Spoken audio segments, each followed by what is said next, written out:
What was your most awkward I thought I, or we were alone story? Story 1. I had recently shaved my nuts so they were itchy, and I was in the basement alone, so I depantsed and scratched. My dad came down unannounced, saw the situation, and made the just assumption that I was wanking. I desperately want to tell him that that's not the case, and reflexively yell, "No, wait, come back." He said, "No." Story 2. I posted this story before, and I work for a home improvement store as a product assembler. Well, one day I finished my projects early and had a huge amount of large boxes laying about. So I did what any adult in that situation would do, build a city and play Godzilla. So I'm rampaging about and making dinosaur sounds when one of the assistant store managers comes back to check on me.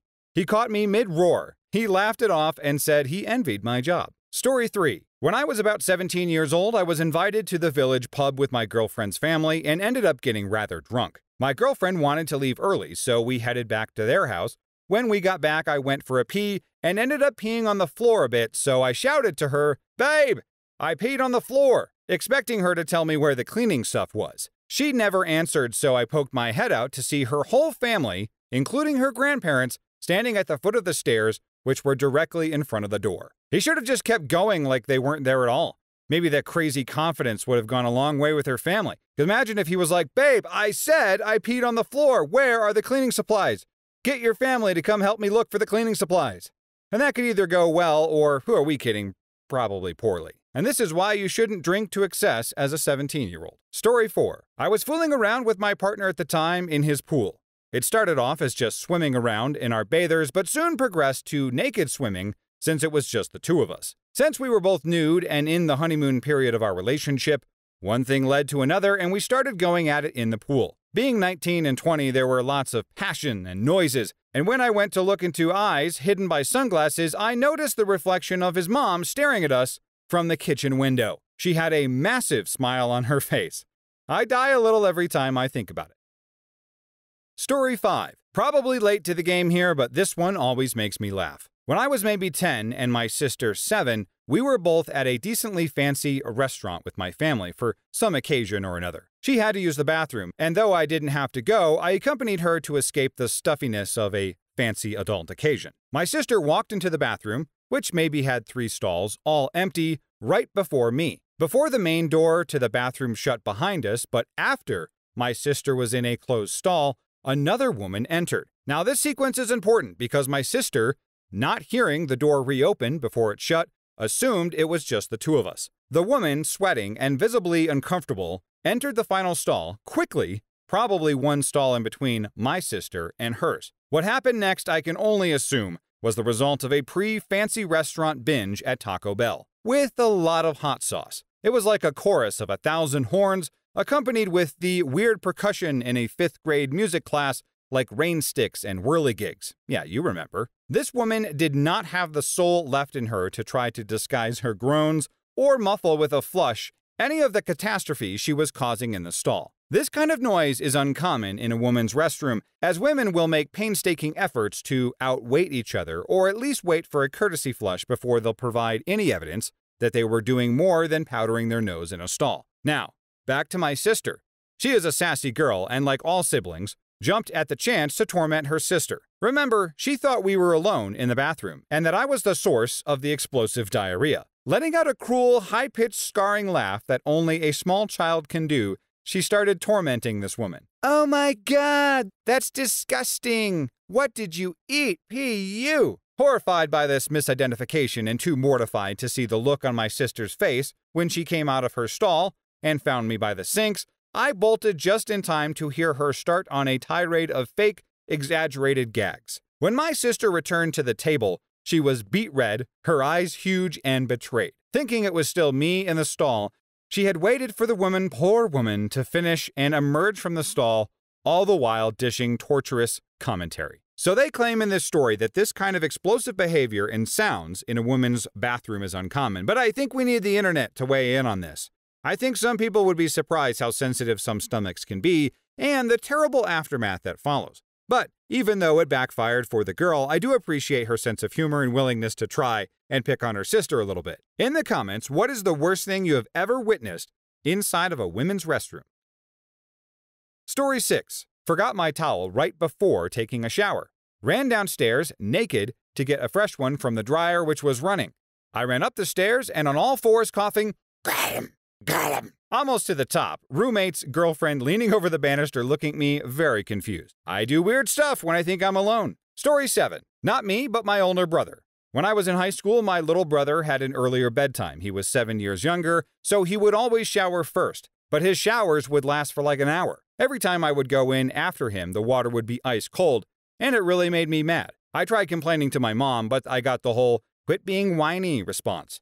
So I took matters into my own hands. When I knew he was about to take his shower, I shoved a piece of paper in the little hole in the wall where the handle thing goes into. I have no idea what it's called. Anyways, after he was in there for about 15 minutes, thinking he had the door locked, I pulled it open to find him standing on our bathroom counter with a bar of soap shoved in his crack and dancing in front of the mirror. He saw me freaking out and then started screaming. I now only use liquid soap when I take a shower. Story 8. We were hanging out at my then boyfriend's apartment when his roommate left to have dinner with some friends. We decided to take this opportunity to have some crazy loud adult time. We were in his room in the middle of the crazy loud adult time when my boyfriend suddenly paused mid-stroke and said, "I thought we turned the TV off." I realized the TV was blaring from out in the living room. Apparently, his roommate had come home much earlier than we expected and was trying to drown out our noise. Suffice it to say, our embarrassment killed the moment. Story 9. I had recently injured myself in a b-ball game, so I stayed home from school for 3 days. On the first day, I was up at 6 a.m. My parents and my brother left before 9, and the first of them returned at 4 p.m. I played some Xbox, browsed the web, and of course, when I got bored, the wanking commenced. Or when I was hungry and there wasn't any food. Or if Xbox stopped being interesting for a bit. Or if a Victoria's Secret commercial came on. All done, locked away in the bathroom with my tiny phone. On the second day, I realized with all this exercise, why waste time going to the bathroom and setting up? I have the house, and more importantly, the flat screen to myself for more or less the whole day. So to be safe, I waited an hour after my family left, so that they'd have to be well into Manhattan by the time my freedom was initiated. I used my Xbox to find some high-quality shagging, and whoa, was it amazing. For like 20 minutes, I was unaware of anything besides the huge screen and myself. It was the best thing ever. So after that, like 5 minutes every hour, I dedicate my time to a HD wank sesh. I stopped doing it an hour before anyone would get home, for safety. I slept like a baby that night. On the third day, I woke up at 10 a.m. and my family had already left me. I couldn't wait to continue the bliss from the previous day. I wait half an hour this time because I woke up late, no signs of life. Good. So I start up, and I'm like halfway through my sesh when I notice my dad's bag from work on the floor. Now I'm thinking, wow, my dad left his laptop, until I swivel and notice my dad's keys still on the hook by the door. Panic sets in quick. You see, this is when I remembered that my dad told me he would have to take a day off to keep me company 3 days earlier. All of this is within the span of like 3 seconds. I turn my head towards the TV, but I never make it back because I froze when I saw my dad, still in his PJs, looking at me from the hallway. I'm like crapping my pants with the force of an elephant, which was probably bad considering I didn't have pants on. He shakes his head and says, "I couldn't do that when I was your age," and gestures to the TV. Then he turns around, walks back to his room, and I hear him say, "And here I was worried that you'd burn the house down." Needless to say, I despise big screens now, and my wanking security has increased by 200%. Now, all things considered, it sounds like the dad took the situation pretty well. He was probably just happy that it was only him at home who had to witness this compared to like the guy's mother or another family member. And it 100% seems like the dad was just plain jealous of his son's use of the large TV for his private time. And this son can kind of get away with it because a teenager wanking it around the house is pretty much par for the course, but it probably becomes more disturbing if it's his father walking around without pants on and doing it. I don't think this guy would need to increase his wanking security. He can probably just go back to the relatively safe method of, I don't know, doing it in private. What a novel idea. Story 10. I was going to this get-together with a bunch of internet friends I had never met in real life. We were going to do karaoke, and I was terrified I was going to make a fool of myself, so I would practice when I had the house to myself. My plan was to sing Chicago's "When You're Good to Mama," and I had stripper heels I wanted to wear to do the whole thing right. I'm a bit of an overachiever that way. I had my headphones in, song on a loop, in a ratty t-shirt and sweatpants rolled up so I didn't trip on my 6-inch neon blue stiletto platform heels, pantomiming assorted parts of the song. Now, in case you haven't heard or seen it, it's supposed to be tongue-in-cheek sexual type song with lots of gyrations and thrusting. So, I'm dancing in the living room doing my thing, singing in a low voice, eyes closed concentrating. I just finished belting out "When you're good to mama, mama's good to you," complete with copious chest wiggle, and when I opened my eyes to see my brother-in-law staring at me in abject horror, sandwich slipping off the plate in his barely grasping hand. We stared at each other for a good 10 to 15 seconds, each slowly comprehending what their eyes were telling them, when I abruptly made the brilliant decision to leap across the room to the couch, tuck my shoes under my butt, cover myself up to the neck with a blanket, and utter a wavingly nonchalant, "What's up?" He fed his sandwich to the dog, got in his car, and drove away. We do not speak of it to this day. Story 11. Back in high school, I was camping with my girlfriend and her family out at a lake. Her family said they were going to head into town for food and beer, etc., so we decided it was a good time to relieve some tension. We went into the camper as they drove away, and she immediately started giving me a BJ. We were really getting into it with the dirty talk and her going to town on me, and just as I'm about to finish in her mouth, I look out the window to see her dad standing there with his back to the window. I nearly die. Her dad was a rather large man who fought forest fires for a living. I threw her off of me and yanked my pants up so fast I got friction burns. She looked at me like I was nuts until I pointed to the window. And thank God he didn't see us, or I would not be here to tell the tale today. Story 12. When I was younger, I was obsessed with the Harry Potter books. Anytime I had a chance, I was reading. Sometimes it would interfere with daily activities such as eating, sleeping, or interacting with my family. I didn't really care. I just wanted to read my book. My parents would get so annoyed that they would forbid me from reading at certain times. So I would pretend to go take a shower and read in the bathroom so I wouldn't get interrupted. And this one particular time, I heard my dad leave, so I started to read out loud. When I read out loud, I go into character, accent and all. Anyway, I'm going on in my fabulous English accent for a good 10 minutes when I hear a knock on the door. It was my dad asking if I had a boy in the bathroom with me. It was awkward explaining to him that I just like to read out loud in English accents. I was about 9 or 10 when this happened. And my parents' punishment logic was actually pretty smart, because before they tried taking away TV time, video games, toys, and nothing really worked because I could care less about those things. Now treated to taking away my books and my chores would be done instantly. So my parents' parenting skills weren't bad, they just realized my weakness was books and then used that against me. Also, my parents encouraged my reading. They would much rather buy me a book than a toy. They just didn't like that I was reading at every given time. If you're a parent, this is probably the best problem you want to have. So you're telling me that the big problem with your preteen is that they are way too into books and you have to take them away? Sounds like the scholastic jackpot, really. All the other parents who purchased multiple gaming consoles over the years are insanely jealous. Think about the dad from the story about his son wanking it to the big screen TV. He is probably thinking, man, if only my son would read an effing book once in a while. But hey, I remember the Harry Potter book craze, and some people were more addicted to those books than adult films. Story 13. I woke up super early during finals week and was walking to the library at 5 a.m. to start studying. Nobody was out, so I started singing Hit 'em Up Style by Blue Cantrell out loud to blow off some steam. I was getting really into it. I was doing runs and dancing and everything. When I got to the library, I got a feeling and looked behind me. There was a guy probably 20 feet behind me, obviously trying not to laugh. We made eye contact, he smiled, and I ran into the library in embarrassment. Story 14. My wife and I were feeling frisky after a few drinks, and there was this used electronics store that had a back storage lot with fridges, old washing machines, and dryers and stuff. We decided to go back there and get it on.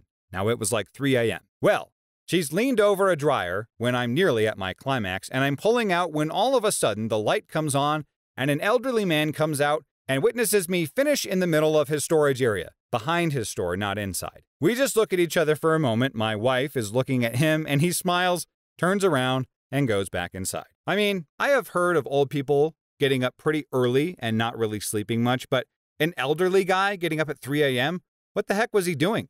And how does he have the stamina to do that? I suppose it's possible he heard some obvious thumping noises and went outside to investigate, and that was probably the highlight of his week. Doing it on a dryer is not a bad idea, but typically people need those dryers to be plugged in and running for an added experience. But I guess sometimes you're feeling so frisky that you just have to fulfill a fantasy of doing it amongst discarded Sears inventory. Story 15. Back when I was like 15, I went and stayed at my friend's house. Anytime I stayed the night there, we just slept in his bed. And no, not in that type of way. Well, one morning, I thought I heard him wake up and walk out of the room, and I tried going back to sleep but ended up getting morning wood. Well, I thought about it and decided to sneak one off since I was alone. After I finished and decided to get up to clean up, I noticed he was still lying in the bed next to me. It doesn't get much more awkward than that, and I'm a horrible friend. Story 16. My significant other lives a few hours away, and on Christmas, New Year's vacation, he came to see me. His good friends are my neighbors, and since I'm still in high school, I live with my parents. So, we didn't spend much time at my house. Well, New Year's Eve comes around, and me and my significant other are alone because everyone went to the bar, and we're both underage.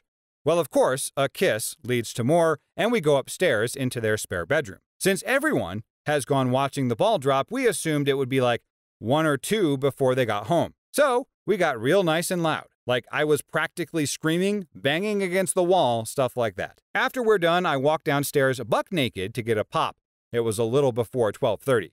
And there's 3 people just sitting in silence in the living room, all giving me this look, and I just ran back up and was like, oh no. Story 17. Not quite the same, but my ex only had a single bed in her room, and her cousin came to stay. There were no spare beds, only a single mattress that we put on the floor of my ex's room. She was supposed to sleep with her cousin.